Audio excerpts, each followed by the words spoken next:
आइए हम प्रार्थना करें। पवित्र पवित्र पवित्र पवित्र पवित्र सेनाओं की यहोवा, प्रभु तू महान है, तेरे जैसा कोई नहीं है राजा। प्रभु तू अपने हर एक दरवाज़ों के ऊपर अपनी नज़र रखता है परमेश्वर पिता, अपने आशीष भरा हाथ फैलाए रखता है परमेश्वर। इसलिए मैं धन्यवाद देता हूँ परमेश्वर। प्रभु जी तू ही है प्रभु, जो हर एक को उत्साहित करता है, हर एक का बनाने वाला रचयिता तू ही है परमेश्वर।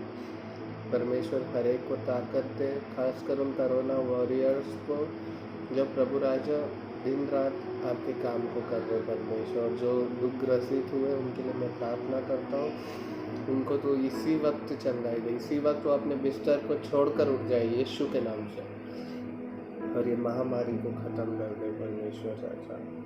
होने दे प्रभु, दया का कारण हो, सारे लोग तेरी ओर फिरे परमेश्वर राजा, और तुझे ग्रहण करें परमेश्वर। इस छोटी सी विनती को मैं मांगता हूँ यीशु मसीह के नाम से, आमीन। सभी भाई बहनों को जय मसीह। आज मैं आपके सम्मुख वचन में से मत्ती 8 उसका 5 से 13 तक एक सूबेदार के विश्वास के बारे में कहा गया है। ये हमने बहुत बार सुना है और हम जानते भी हैं कि जब यीशु मसीह कफरनहूम में आए थे तो वहाँ उनको एक सूबेदार मिला। उन्होंने कहा कि मेरा सेवक बीमार है, मेरा सेवक को यानी कोढ़ क्या बोलते हैं, लकवा लग गया है। आपको पता है लकवा कैसा होता है, इंसान का पूरा बॉडी पैरालाइज हो जाता है। तो यीशु मसीह ने कहा कि मैं आकर उसे चंगा करूँगा। तो सूबेदार ने उत्तर दिया, नहीं प्रभु, मैं इस योग्य नहीं हूँ कि तो मेरे छत के नीचे आए, केवल अपने मुख से कह दे तो वो चंगा हो जाएगा। तो देखो सूबेदार ने अपने आप को कैसा छोटा बनाया। वो जानता था, वो एक सेनापति था, वो अपने सैनिकों को आदेश देता था तो एक जाता था और एक आता था, जो भी आदेश देता था, है ना। वो जो कुछ बोलता था छोटे छोटे सैनिकों को, सिपाहियों को वो करना पड़ता था। तो सूबेदार जानता था कि मेरे से क्या क्या गलती हुई है, इसलिए वो इतने पवित्र प्रभु को, परमेश्वर के बेटे को, वो डर रहा था कि तू मेरे छत के तले ना आ, मैं उस लायक नहीं हूँ।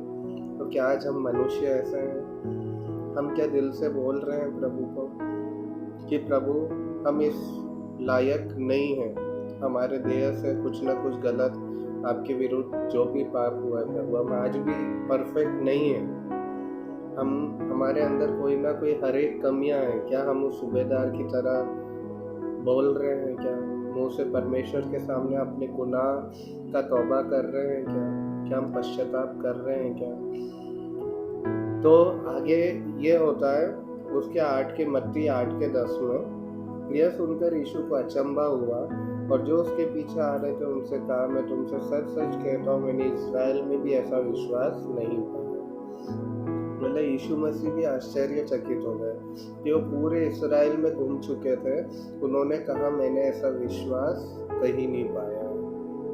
सोच लो आज वो हमसे कितनी उम्मीद रखता है, लेकिन फिर भी हम हमारे दरवाज़ों को, हमारे दिलों के दरवाज़ों को, हमारी आत्माओं को हम सांसारिक अभिलाषाओं के पीछे लगा देते हैं। हम उसके लिए नहीं रुकते हैं कि परमेश्वर मैं हूँ, मैं पापी हूँ, मुझसे गलतियाँ हुई है, परमेश्वर अंगीकार नहीं कर पा रहे। आज भी हम उस सिपाही की तरह हमारे जीवन से वो अंगीकार नहीं कर पा रहे।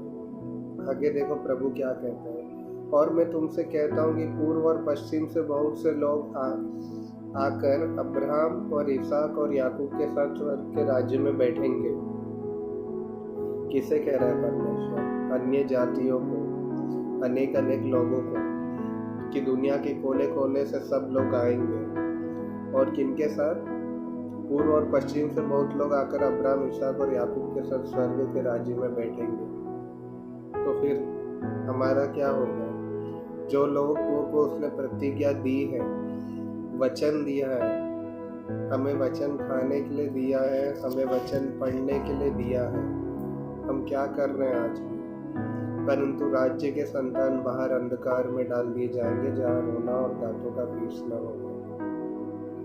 स्वाभाविक सी बात है।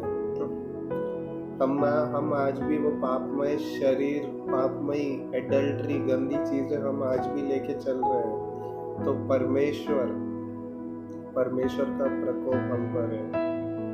वो हमें जब न्याय होगा, जब उस अंधकार में डाल देगा जहाँ हमेशा का रोना और दांतों का पीसना है। राज्य के संतान, प्रतिज्ञा की हुई संतान है हम। आज अपना मूल्य जानो, परमेश्वर की ओर फिर जाओ सच्चे दिल से। क्योंकि हम बचपन में बालक थे तो हमारे अंदर इमोशंस इतने नहीं आए थे, हम नहीं जानते थे कि पाप क्या है, क्या गंदी चीज़ है, क्या एडल्ट्री है। लेकिन बड़े होके ये सब गुण कहाँ से आ गए? वो शैतान है, वो जानता है कि हम किस गड्ढे में गिर सकते हैं। तो आज ये वचन मुझसे और आपसे यही बातें कर रहा है।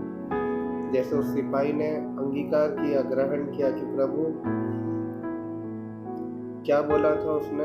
हे प्रभु, मैं इस योग्य नहीं कि तू मेरे छत के तले आए, परंतु केवल अपने मुख से कहना। तो आज हमें भी जरूरत है प्रभु यीशु से कहने की कि प्रभु राजा, मेरे से बहुत सारी गलतियां हुई हैं, मैं तौबा करता हूँ पिता परमेश्वर, मैं माफ़ी मांगता हूँ जीवित खुदा, परमेश्वर के पुत्र यीशु मसीह।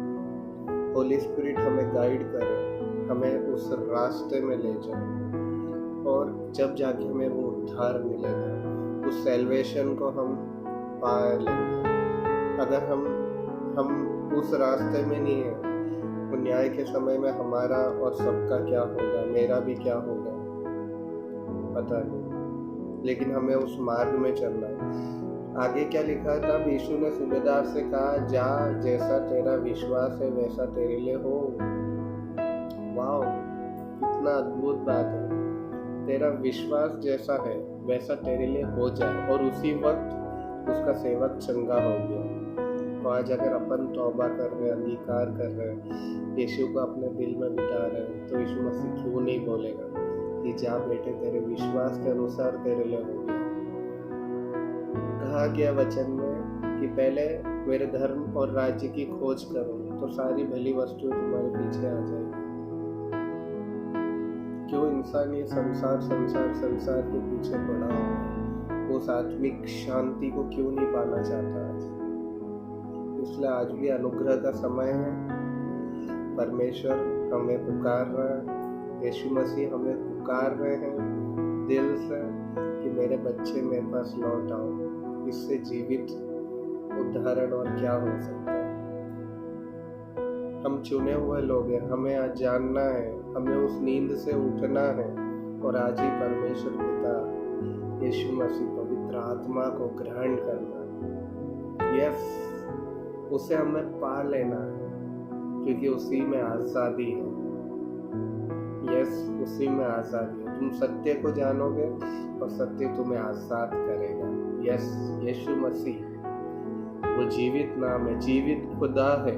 उसके नाम के आगे, उसके नाम से ज़्यादा कोई बड़ा नाम नहीं। वो सर्वश्रेष्ठ है, सर्व सामर्थी नाम है। यस, यीशु मसीह सभी भाई बहनों को ब्लेस करें, और आप लोग भी कोशिश करें। परमेश्वर आपसे भी अनेक वचनों से बात करता है, तो आप भी अपने वचन शेयर करें, ताकि हर एक भाई बहन इन वचनों को पढ़कर जो मैसेज परमेश्वर हमसे कहना चाहता है वो सीख सके। आइए हम आंखें बंद करें।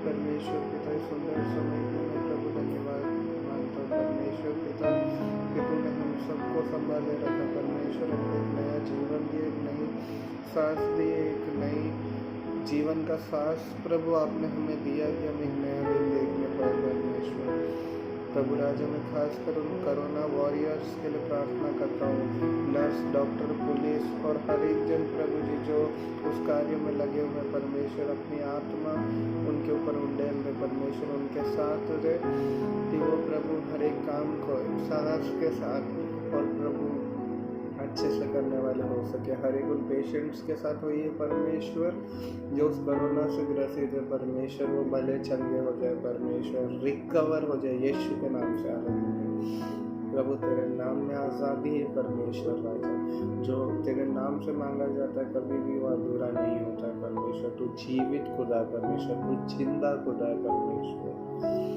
जिस प्रकार तू प्रभु राजा 2020 साल पहले इस पृथ्वी पर आया, तूने हमारे लिए कोड़े खाए, कांटों का मुकुट लगाया, हर एक दुख यातनाएं सही परमेश्वर, तू क्रूस पर हमारे पापों को लेकर चढ़ गया, संपूर्ण मानव जाति के पापों को तू लेकर उस क्रूस पर चढ़ गया प्रभु राजा।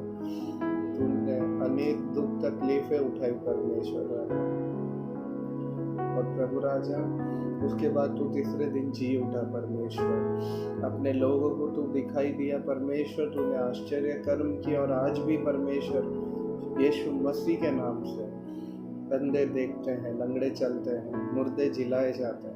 कोई नाम में इतना सामर्थ्य नहीं है, यीशु ही वो नाम है, यीशु ही वो रास्ता है। यस पिता परमेश्वर, हर एक लोगों की आत्मिक आंखें खोल दे, उनको इस संसार के जाल में, शैतान के जाल में ना फंसने दे परमेश्वर पिता, लेकिन उनकी आंखें खोल परमेश्वर पिता, कि हो सके परमेश्वर पिता कि वो अपने मन को फिराने वाला हो सके राजा। हर एक आदर महिमा गौरव हम आपको देते परमेश्वर पिता। अगर वचन में कुछ भी भूल चुक हुई हो मुझे क्षमा करना परमेश्वर पिता प्रभु। और प्रभु राजा हर एक के भेदों को तू खोलना, प्रकट करना, ताकि वो अंत के दिनों में हर एक जन आपके वचन को बांटे परमेश्वर राजा। हर एक चीज़ों के लिए मैं धन्यवाद देता हूँ, मांगता हूँ यीशु मसीह के नाम से, आमीन। जय मसीह की।